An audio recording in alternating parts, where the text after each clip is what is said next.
A ação do Ministério Público do Rio de Janeiro cumpriu 24 mandados de busca e apreensão em endereços ligados ao senador Flávio Bolsonaro. A investigação apura irregularidades na contratação de funcionários no gabinete do político no período em que ele foi deputado estadual até o ano passado. Outros 26 parlamentares da Assembleia Legislativa do Rio são investigados. Aqui no Rio de Janeiro, um dos alvos da operação foi uma loja de chocolates que fica em um shopping na zona oeste da capital fluminense e da qual o senador Flávio Bolsonaro é sócio. Os agentes estiveram lá no início da manhã, antes do local abrir as portas que foram arrombadas. Que ocorreram no dia de hoje excessos e ilegalidades no cumprimento desses mandados de busca e apreensão, inclusive atingindo pessoas que não são objeto, não fazem parte dessa investigação e deste mandado de busca e apreensão. Sem dúvida, o senador Flávio Bolsonaro sofreu uma quebra do seu sigilo bancário e fiscal de forma ilegal e arbitrária, sem o conhecimento do judiciário, vez que jamais foi judicializado o PIC, a época dos fatos, instaurado que foi em janeiro de 2018. Também foram cumpridos mandados de busca e apreensão em endereços ligados a Fabrício Queiroz, que foi assessor de Flávio Bolsonaro por mais de 10 anos na Assembleia Legislativa. Em 2018, investigação do Conselho de Controle de Atividades Financeiras, o COAF, identificou que 75 funcionários de deputados estaduais do Rio tiveram movimentação bancária muito acima dos seus rendimentos. De acordo com o relatório do Ministério Público do Rio, revelado pela revista Cruzoé, Queiroz recebeu mais de 2 milhões de reais por centenas de depósitos feitos por assessores do então deputado estadual Flávio Bolsonaro. Inicialmente, as investigações haviam identificado movimentação de R$1.200.000 na conta de Queiroz.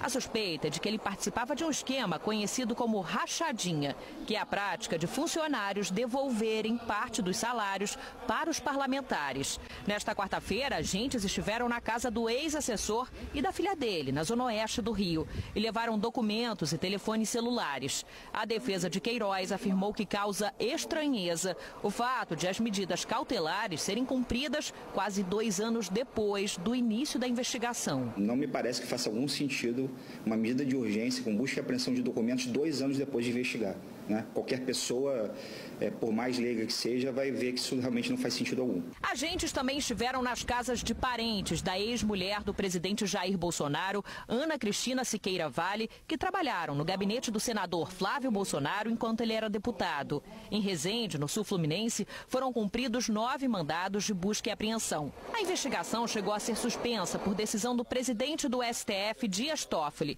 mas foi retomada em novembro, depois que a corte liberou o compartilhamento de dados do COAF com o Ministério Público. E o senador Flávio Bolsonaro se encontrou com o pai, Jair Bolsonaro, no Palácio da Alvorada, onde mora o presidente. Vamos agora a Brasília, onde o repórter Alex Guzmão tem mais informações. Boa noite, Alex.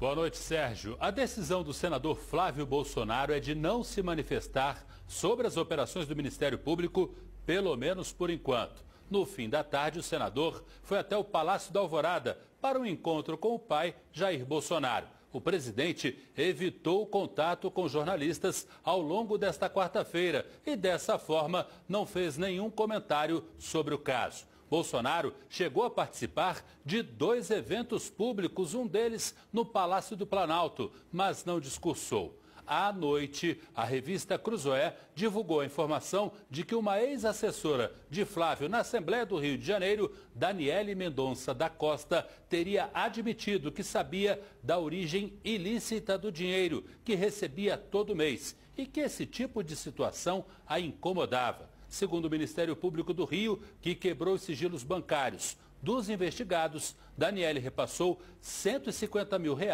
para a conta de Fabrício Queiroz, no período em que integrou o quadro de assessores parlamentares de Flávio Bolsonaro. A defesa do atual senador diz que a quebra dos sigilos bancários foi feita de forma ilegal pelo Ministério Público. Sérgio.